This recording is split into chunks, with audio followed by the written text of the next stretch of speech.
네, 진해 영어고등학교 학생 여러분 안녕하십니까? 저는 오늘도 여러분들의 사회문화 선생님 박병준 선생님이라고 합니다. 네, 오늘은 다섯 번째 수업 사회문화 현상에 대한 탐구 태도 및 연구 윤리에 대해서 한번 배워보도록 하겠습니다. 저희가 사회문화 총 다섯 개 단원이 있는데 그 중에 한 개 단원을 이번 다섯 번째 강 5강에서 마무리를 할 수 있도록 하겠고요. 크게 오늘 세 가지에 대해서 배우는데요. 그렇게 내용의 비중이 많지 않습니다.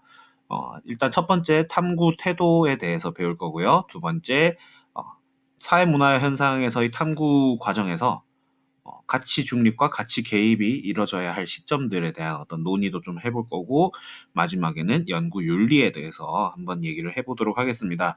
오늘 저희가 함께 이야기해 볼 내용은요. 사실 수능에서는 그렇게 막 고난이도 문제로 나오는 파트는 아닌 것 같아요. 솔직하게 말씀드려서 1단원에서는 가장 고난이도로 나오는 파트가 지난 시간과 지지난 시간에 했었던 3강과 4강 정도 거기에서 좀 가장 좀 어렵게 나올 것 같아요. 일단 1강에서 자연 현상과 사회문화 현상의 차이점에 대해서 반드시 한 문제 물어보고 그리고 두 번째는 기능론, 갈등론, 상징적 상호작용론 이 세 가지 관점을 비교하는 거. 세 번째는 양적 연구와 질적 연구의 차이점? 이것도 사실 요즘은 좀 덜 물어보는 것 같아요. 그리고 가장 유력하게 항상 반드시 또 나오는 게 양적 연구와 질적 연구의 어떤 방법과 절차, 뭐 이 정도가 될 것 같아요. 그리고 5강에서는 이제 크게 세 가지를 배우는데 이 중에서 가장 자주 나오는 것이 이 첫 번째 다룰 탐구 태도에 대한 내용입니다. 탐구 태도는 우리 보통 교육과정상에서는 크게 세 가지 정도로 나누고 있어요. 어떤 교과서에서는 네 가지로 이렇게 분류를 하고 있기도 한데 크게 사회문화 현상을 탐구할 때 필요한 태도는 크게 세 가지 정도로 여러분들이 알아두셔도 무방할 것 같아요. 네, 세 가지 탐구 태도 중에 첫 번째 태도가 바로 객관적 태도입니다. 보시면 편견과 주관을 배제하고자 하는 태도, 연구 결과의 왜곡을 방지하고자 하는 그런 어떤 목적에서 발생하는 태도 이렇게 보시면 되겠습니다. 그렇죠. 사회문화 현상이라는 것 자체가 가치 함축적인 현상이지만 그럼에도 불구하고 그 연구를 할 때에는 최대한 엄밀해야 한다라는 거죠. 그래서 예를 들어서 교사 집단에 대한 연구 이렇게 지금 저희가 적어 놨어요. 보시면은 예를 들어서 제가 지금 여러분들 선생님이잖아요. 그죠? 선생님으로서 교사 집단을 연구할 때에는 아무래도 선생님의 입장에서 대변해서 이렇게 할 수도 있다라는 거죠. 음, 그렇게 되면 어떻게 되겠어요? 선생님의 교사에게 보다도 조금 유리한 방향으로 연구 결과가 나올 수도 있고, 그죠? 선생님들 정말 힘들어. 뭐 이런 식으로 될 수도 있다라는 말이죠. 네. 그래서 선생님의 고충을 대변하거나, 선생님의 뭐 뭐랄까요? 고생하는 점 등등을 이렇게 저희 주관대로 이렇게 담아서 연구 결과를 낼 수도 있겠죠. 그렇게 되다 보면은 그 연구 결과는 객관성이 떨어지게 되고 그 결과 썩 그렇게 신뢰성이 있는 연구가 될 가능성이 적어지죠. 그래서 최대한 좀 사회문화 현상을 연구할 때에는 연구자가 그 연구 대상 혹은 연구 주제에 대해서 최대한 조금 중립적으로 다루는 게 필요하지 않을까 싶습니다. 이렇게 객관적 태도 정리해 주시면 되고요. 두 번째, 개방적 태도입니다. 나 또한 틀릴 수 있다라는 거죠. 그리고 다른 사람이 자신의 어떤 연구 결과나 견해에 대해서 비판적인 태도를 취하더라도 다를 수 있다라고 허용을 할 수 있는 그런 태도입니다. 온라인 계약에 대한 생각 이렇게 적어놨어요. 지금 안 그래도 코로나 사태 때문에 온라인 계약이 지금 이루어지고 있잖아요. 그래서 온라인 계약에 대한 생각들이 상당히 많이 다르더라고요. 제가 커뮤니티 포털 사이트라고 하죠. A 포털 사이트와 B 포털 사이트를 들어가 보는데 A 포털 사이트에는 온라인 계약을 아주 부정적으로 바라보고 있고요. B 포털 사이트에는 온라인 계약에 대한 그 생각이 아주 좀 긍정적이고 막 교육부 뭐 파이팅 뭐 이런 식으로 좀 독려를 하고 있는 그런 곳도 있고 하더라고요. 그래서 제가 드리고 싶은 얘기는 뭐냐면은 어떠한 입장이 절대적으로 옳다라고 보는 것은 조금 아니라는 거죠. 네. 설령 제가 예를 들어 온라인 계약이라는 현상 자체에 대해서 좀 회의적으로 느낀다 하더라도 온라인 계약 그 속에서도 열심히 이제 온라인 계약을 위해 준비하시는 선생님들도 많이 계시고요. 보다 더 현실화를 위해서 많이 노력하고 이 결과로 스마트 교육이 활성화된다. 이렇게 긍정적으로 바라볼 수도 있다라는 거죠. 그래서 온라인 계약에 대한 생각 같은 것 어떤 좀 요즘의 시의적절한 사례를 통해서 제가 드리고 싶은 말씀은 생각은 다양하고 나 또한 틀릴 수 있다라는 점. 그런 태도가 우리 사회문화 현상을 연구할 때는 필요합니다. 네. 세 번째는 상대주의적 태도예요. 상대주의적 태도인데 여기서는 키워드로 조금 나가 주셔야 됩니다. 사회문화적인 맥락, 시간, 공간적인 맥락을 비교했을 때 파악을 해야 한다라는 거죠. 네. 그래서 예를 들어서 볼에 입맞춤하는 인사라고 하고 있는데요. 어, 대한민국에서 볼에 입맞춤을 하는 인사를 하면은 어떤 소리를 제가 들을까요? 그죠? 제가 예를 들어 처음 보는 여성분하고 반갑습니다 하면서 양쪽 볼에 왼쪽에 한 번, 오른쪽에 한 번 이렇게 볼에 입맞춤을 해요. 그렇게 되면 어떻게 될까요? 저 잘리죠. 그죠? 잘린다고요. 그죠? 교사를 할 수가 없고 여러분을 더 이상 볼 수가 없게 되는 거죠. 그죠? 근데 서양에서는 볼에 입맞춤하는 형태의 인사가 그렇죠. 그 사람들의 어떤 관습이자 예전부터 내려왔었던 어떤 전통인 거죠. 그걸 보면서 우리나라 사람들이 쟤네들은 너무 좀 성적으로 문란한 거 아니야? 이렇게 말할 수가 없다라는 거죠. 그것은 사회 문화적인 맥락이 결과인 거고 우리와 다른 공간에서 살고 있는 사람들이기 때문인 거죠. 네. 시간적인 어떤 맥락의 차이로도 상대주의적 관점에 대해서 얘기를 할 수가 있어요. 특정 현상을 바라보는 어떤 관점의 차이도 시간적 맥락에 따라 다를 수가 있죠.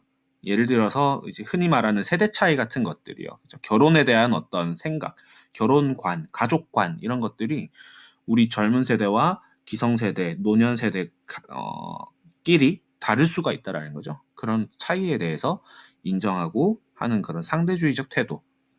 그러면은 여기서 헷갈리신 분들이 있습니다. 그럼 그러면은 개방적인 태도랑 뭐가 다르냐 하시는 분들이 계실 것 같아요. 앞서 말씀드렸던 개방적 태도랑 상대주의적 태도는 어떻게 우리가 구별을 해야 돼요?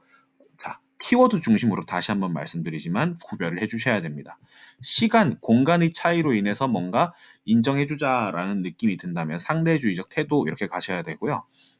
개방적 태도의 뉘앙스는 나 또한 틀릴 수가 있고 다른 사람의 견해가 맞을 수도 있다라고 약간 관용 정신이랄까요? 그런 쪽으로 조금 이렇게 핀트가 주어져 있는 경우를 이제 개방적 태도 이렇게 변별을 해주셔야 됩니다. 사실 이거 항상 가르치면서 느끼는 건데 이거 구별하는 게 무슨 의미가 있을까 싶기는 합니다. 항상 다 연결되어 있는 개념이고 그럼에도 불구하고 어쨌든 저희는 문제를 풀어야 되니까 키워드 중심으로 변별하는 그런 모습을 조금 키워주셨으면 좋겠습니다. 네, 두 번째로 바로 넘어갈게요. 두 번째는 이제 가치 중립 vs 가치 개입 이렇게 되어 있는데요. 이 말이 무슨 말이냐? 일단 지금 이 스크린에 뜨고 있는 사람이 여러분들이 앞으로 사회문화를 하면서 아주 지겹도록 보게 될 막스 베버라는 아저씨입니다. 막스 베버라는 아저씨가 뭐라고 했는지 한번 보도록 할게요. 사회문화 현상을 연구할 때 최대한 일단 가치 중립을 지키는 것이 제일 좋다. 하지만 불가피하게 가치 개입이 일어나야 할 때가 있다. 이렇게 지금 말풍선을 달아놨죠. 일단 베버 아저씨가 뭐 이렇게 하신 말씀을 제가 뭐 직독직해 한 건 아닌데요. 그 베버의 어떤 입장을 연구하고 하다 보면은 베버가 사회문화 현상에 대해서 어떠한 태도를 지녀야 하는지에 대해서 물어보면은 이런 식으로 항상 답을 했다고 이제 우리 후대 학자들이 얘기를 하고 있는 것 같아요. 그죠? 앞서 말씀드렸듯이 그 사회문화 현상을 탐구하는 태도가 그 중에 하나가 객관적 태도였잖아요. 그래서 베버도 일단 그런 거죠. 객관적인 태도를 혹은 이제 가치를 중립하는 것이 좋지만 사람이 연구를 하는데 그게 어떻게 되냐 할 때가 있다는 거죠. 그래서 이 가치 중립과 가치 개입이 일어나는 어떤 그 시점이랄까요? 사회문화 현상을 연구하는 절차에 있어서 가치 중립과 가치 개입이 일어나게 되는 그런 시점을 막스 베버가 조금 어느 정도 얘기를 간략하게 했던 것 같아요. 그래서 흔히 저희가 말하는 사회문화 현상의 연구 절차, 특히 그 중에서 지금 제가 가져온 연구 절차는요, 양적 형태의 연구 방법에서의 연구 절차라는 점을 다시 한번 얘기를 드립니다. 다시 한번이 아니라 처음 말하는군요. 죄송합니다. 자, 처음 얘기를 드리는데요. 지금 보이는 게 양적 연구에서의 어떤 절차라고 바라봐 주시고요. 이 절차 중에서 연구 주제를 선정해요. 연구 주제를 선정하는 것은 본인의 주관이 개입될 수밖에 없죠. 네, 예를 들어서 이런 거예요. 막 가만히 있다가 A라는 현상을 발견하고 그 A라는 현상에 대해서 내가 연구하고 싶은 마음이 드는 건 나의 자유죠. 그죠? 뭐 온라인 계약 뭐 여기 나오니까 TV 보다가 제가 예를 들어서 온라인 계약하네 이렇게 하는 거예요. 온라인 계약에 대해서 한번 연구를 해볼까? 이게 연구 주제 선정인 거죠. 저희 가치가 들어가는 거죠. 그리고 거기다가 또 어떻게 해요? 뭐 양적으로 할까 질적으로 할까 해서 양적 연구를 했어요. 하고 가설을 설정할 때 온라인으로 공부하는 학생들의 학업 성취도가 더 높을 것이야 라고 생각을 해서 가설을 설정하는 것까지도 저희 주관이 들어가는 거죠. 그래서 가치 개입이 강하게 들어갈 수밖에 없습니다. 네. 그렇고 그렇게 해서 자료 수집 방법을 설계를 해야 되죠. 자료 수집 방법을 설계할 때에는 본인이 설정한 가설에 의해서 어느 정도 제약을 받을 수밖에 없어요. 하지만 그럼에도 불구하고 내가 이 속에서 어떤 방법을 사용할지, 뭐 질문지법을 쓸지, 뭐 실험법을 쓸지 쓴다면은 표본 집단은 어떻게 할지 그것마저도 사실은 저희 가치 개입이 들어간다라는 거죠. 그래서 상대적으로 약한 가치 개입이 들어갑니다. 이게 사실 강한 가치 개입, 약한 가치 개입 이렇게까지 구별하실 필요는 없는 것 같은데 그래도 조금 그 결이 차이가 있기 때문에 제가 그래도 좀 더 보충적으로 설명을 드리는 겁니다. 네. 그 다음에 여기가 포인트예요. 자료 수집 방법을 설계하면은 자료를 수집하고요. 그 자료 수집한 그 결과에 따라서 가설을 검증하고 결과를 도출하는 거죠. 여기에서는 아주 강한 형태의 가치 중립이 일어나야 합니다. 네, 다시 한번 강조드립니다. 아주 강한 형태의 가치 중립이 일어나야 한다고요. 왜냐고요? 당연하죠. 양적 형태의 연구인데 수치화를 통해서 일반화를 하는 게 목적이면은 그 일반화한 것이 설득력이 있기 위해서는 당연히 나의 가치가 들어가서는 안 돼요. 네. 그렇기 때문에 자료를 수집할 때에도 예를 들어 뭐 자기가 원하는 자료만 수집하는 게 아니라 있는 그대로를 수집해야 되는 거고요. 그걸 가지고 결과를 도출하고 할 때에도 역시 그중에서 자기가 이렇게 보고 싶은 대로만 해가지고 해석을 하고, 이렇게 나왔다. 이렇게 해버리면 안 된다는 거죠. 구체적인 예시로 그런 거죠. 제가 온라인 계약에 대해서 자료를 수집하는데 A 학급, B 학급 이렇게 비교를 했더니 온라인, 온라인 교육을 받은 친구들이 성적이 더 낮게 나온 거예요. 그리고 B학급의 성적이 뭐 더 높게 나온 거죠. 그래서 이거는 아니야 하고 완전히 갈아엎어버리고 C학급, D학급을 했더니 C학급을 온라인 받은 친구들이 높게 나오고 D학급 받은 친구들이 성취도가 낮게 나온 거죠. 그거 가지고 나 AB 학급 성적은 버리고 C, D 학급으로만 그러면은 이거 결과 도출해야지 안 된다고요. 객관적이지 않잖아요. 본인의 가치가 들어갔잖아요. 주관이 들어갔고요. 그렇게 되면 엄밀한 어떤 양적 연구가 안 되는 거죠. 그리고 그걸 가지고 이제 결과를 마지막으로 활용할 때는 역시 강한 형태의 가치 개입이 일어날 수밖에 없습니다. 네, 그죠? 이 결과를 가지고 예를 들어서 온라인 수업을 가지고 했더니 성적이 더 높게 나왔다 이러면은 이렇게 제언을 하는 거죠. 온라인 수업 효과 있다. 온라인 계약해. 이런 식으로 결과 활용을 할 수가 있다는 거죠. 이건 예시일 뿐이지 저의 어떤 개인적인 의견과는 전혀 무관하다라는 점을 다시 한번 이것도 처음 말하는 거군요. 말씀을 드립니다.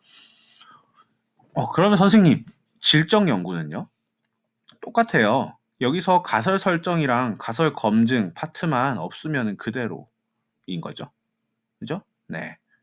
가설 설정과 가설 검증 파트만 없으면은 똑같이 이렇게 우리가 해석을 해주면 될 것 같습니다. 네. 주로 그리고 이 가치 개입과 가치 중립에 대한 얘기는요, 양적 연구의 절차를 가지고 주로 물어보는 경우가 많아요. 그래서 양적 연구의 절차를 가지고 제가 좀 설명을 드린 거고, 다음 슬라이드에 있는 내용이에요. 귀납법과 연역법인데요. 일단 귀납법과 연역법이 여기서 왜 나오냐 하실 수가 있습니다. 다시 이 앞으로 돌아왔을 때 양적 연구의 절차 혹은 질적 연구의 절차에서 기본적으로 어쨌든 논증을 한다라는 거죠. 논증을 하고 증명을 하고 뭔가 결과 활용을 할 때에는 나름대로의 논리가 필요합니다. 네, 그렇기 때문에 귀납법과 연역법이라는 표현이 나오게 되는 건데요. 일단 제가 조금 항상 헷갈려 하더라고요. 이 학생들이. 그래서 귀납법과 연역법이 어떤 차이가 있는지를 조금 직관화해서 보여드릴게요. 귀납법은 약간 이런 거예요. 조각이 흩어져 있죠. 흩어져 있는 조각을 모아서 하나의 사각형을 만드는 느낌이에요. 반대로 연역법은 네모 틀을 갖다 놔요. 갖다 놓고 이 틀에 맞는 개인 조각들을 찾아서 끼워 넣는 느낌이에요. 제가 약간 집중이 살짝 떨어져서 하는 말인데 이거 만드느라고 한 30분 걸렸습니다. 대단하죠? 네. 한번 잡소리 해봤고요. 어쨌든 그 귀납법과 연역법의 차이를 좀 직관적으로 말씀드린 거고, 어떻게 제가 말씀드리고 싶은 거냐면은 귀납법은 개별적 사례를 먼저 모은 다음에 그걸 가지고 하나의 명제를 만드는 거고요. 연역법 같은 경우에는 하나의 큰 틀 명제를 갖다 놓고 그 속에서 그 명제에 걸맞은 개별적 사례들을 이렇게 찾아서 끼워 넣는 느낌이라고 보시면 돼요. 네. 이해 안 가시면 다시 10초 앞으로 돌려서 다시 한번 들으세요. 저 두 번 말하기 싫어서. 자, 그러면 이 귀납법과 연역법은 어디에서 적용이 되느냐? 다시 귀납법은 개별적 사례를 통해서 명제를 발견하는 거라 했습니다. 그렇죠. 여기서 보시면 자료 수집을 통한 가설 검증 및 결과 도출이 귀납법에 해당한다고 보실 수가 있겠죠. 하지만 가설 설정을 먼저 해놓고 그 속에서 개별적인 형태의 자료 수집을 하는 과정은 연역법으로 보셔야 되는 거죠. 그래서 기본적으로 양적 형태의 연구에서는 여기서 잘 들으세요. 양적 형태의 연구에서는 연역법, 연역법을 큰 틀로 봤을 때는 연역법의 어떤 논증법이 쓰이고 있지만 그 속에서 자료 수집을 통한 가설 검증과 결과 도출을 할 때에는 귀납법의 어떤 논증 방식도 동시에 쓰이고 있다는 점 주의해 주셔야 돼요. 큰 틀로 봤을 때에는 연역법이 사용되고 있지만요. 조금 그 큰 틀 내에서의 이 개별 사례 수집을 통한 결과 도출, 명제 도출을 했을 때에는 귀납법의 어떤 논증 방식 또한 쓰이고 있다는 점. 반면에 질적 연구에서는 연역법이 쓰일 수가 없습니다. 왜요? 그렇죠. 명제나 가설을 사용하지 않잖아요. 명제를 애초에 줘놓고 하는 게 아니잖아요. 그죠? 그렇기 때문에 질적 연구에서는 귀납법의 논증 방식이 쓰인다. 이렇게 구별을 해주셔야 됩니다. 네. 이해하셨으리라고 믿어요. 그러니까 연역법이 명제를 먼저 줘놓고 그 명제에 걸맞은 개별적 사례를 찾는 건데 질적 연구는 명제나 가설을 먼저 설정하지 않는다 했잖아요. 그러니까 연역법이 논증 방식이 쓰이지 않죠. 네, 이해하셨으리라 생각을 하고 넘어갈게요. 네. 연구윤리 파트입니다. 아주 연구윤리 파트는 간단하게 끝내고 이제 가도록 할게요. 네, 첫 번째입니다. 이 연구윤리는 그렇게 어렵게 나오지 않아요. 항상 그 수능 그 분석하다 보면요, 문제를 이거 오답률이 막 60%대 막 이런 적이 없었던 것 같아요. 항상 못해도 70%대 아니면 뭐 8, 90%뭐 이 정도? 90%는 아닌가? 하여튼 80 후반대 뭐 이렇게 나오고 그래서 간단하게 보고 그냥 넘길게요. 첫 번째는 사전 동의의 중요성, 그죠? 당연한 겁니다. 연구를 하기 전에 연구 대상들에게 나 이걸로 연구할 건데 혹시 좀 도와줄 수 있어요? 이렇게 하는 거죠. 그런데 그런 경우 있죠. 그 실험법의 단점 제가 얘기했었던 기억 말이 안 나오네요. 나시는지 모르겠어요. 호손 효과 얘기했었죠. 내가 그런 거였잖아요. 다시 한번 복습하자면 연구 대상이 자기가 연구하고 있다는 사실을 뽀록 놔버리면요. 부자연스럽게 행동하고 그 결과 연구 결과 왜곡된다 했잖아요. 그러면 사전동의 구하면 안 되는 거 아니에요? 라고 하실 수가 있죠. 그래서 밝히기 어려우면은 연구를 일단 비밀리에 끝내놓고 사후에 안내를 해서 그때 사후 동의를 받는 방법이 있다라는 거죠. 네, 그렇게 하시면 될 것 같고요. 두 번째, 표절 당연히 안 됩니다. 인용 출처를 잘 밝히는 것이 연구 윤리에 있어서 상당히 중요하고요. 그 인용 출처 같은 거 이렇게 밝히는 방식이 뭐 다양하게 있어요. 뭐 시카고 스타일, 뭐 기타 등등. 나중에 뭐 대학을 가서 논문을 쓰시게 되면은 그건 뭐 잘 아시게 될 거고 포인트는 어쨌든 남이 써놓은 것을 내가 써놓은 것 마냥 해선 안 된다라는 거죠. 네. 세 번째, 개인정보 보호의 중요성. 요즘 개인정보 보호가 정말 많이 불거지고 있죠. 그래서 그 연구 대상의 익명 보장을 해주셔야 되고 개인정보 이용이나 제공이 만약에 들어가게 되면 동의를 해주셔야 되고 연구 이외의 어떤 목적으로 활용이 되어서는 안 된다라는 점이죠. 예를 들어서 내가 어, 가정폭력에 대해서 연구를 했어요. 그랬는데 제 이름 석자가 그 연구 논문에 박혀서 나온 거예요. 그러면 어떻겠어요? 상당히 모멸감을 느끼겠죠. 그런 일이 있어서는 안 된다라는 점이고요.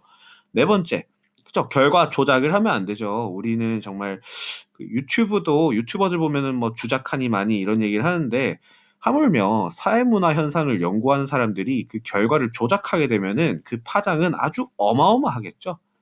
네. 그래서 최대한 객관적인 형태로 결과가 나와야 되고 그 결과를 본인의 입맛에 맞게 조작하는 일은 없어야 되겠죠. 마지막으로 결과가 미칠 영향에 대해서 책임을 져야 한다라는 점입니다. 그쵸. 어쨌든 간에 뭐 양적 연구든 질적 연구든 그 연구를 하게 되면은 그 결과를 가지고 뭔가 재현을 한다는 거죠. 더 나은 세상을 위해서. 근데 자기가 한 재현이 더 나은 세상은커녕 더 안 좋은 세상을 만들 수도 있다라는 거죠. 그런 영향에 대해서 그 연구하는 사회학자, 사회과학자들은 책임을 지는 어떤 태도를 지녀야 한다라는 거예요. 네, 그것이 이제 기본적인 연구 윤리이고요. 이 정도 선에서 주로 나옵니다. 이렇게 막 걱정하실 필요 없고 약간 그 도덕 문제? 초중학교 도덕 문제처럼 이렇게 나오는 경우가 많으니까 그렇게 어렵지 않을 것 같아요. 네. 그래서 오늘은 여기까지 하도록 하겠습니다. 추가적인 질문 있으시면은 남겨주시고요. 제가 이 구글 클래스룸에다가 자료를 업로드하시면 여러분들께서는 4줄에서 5줄 이내로 이렇게 요약된 요약본을 이렇게 저한테 제출해 주시면 이 5강을 수강하신 것으로 제가 인정을 해드리도록 하겠습니다.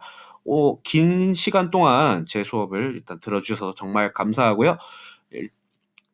6강에서 뵙도록 하겠습니다. 감사합니다.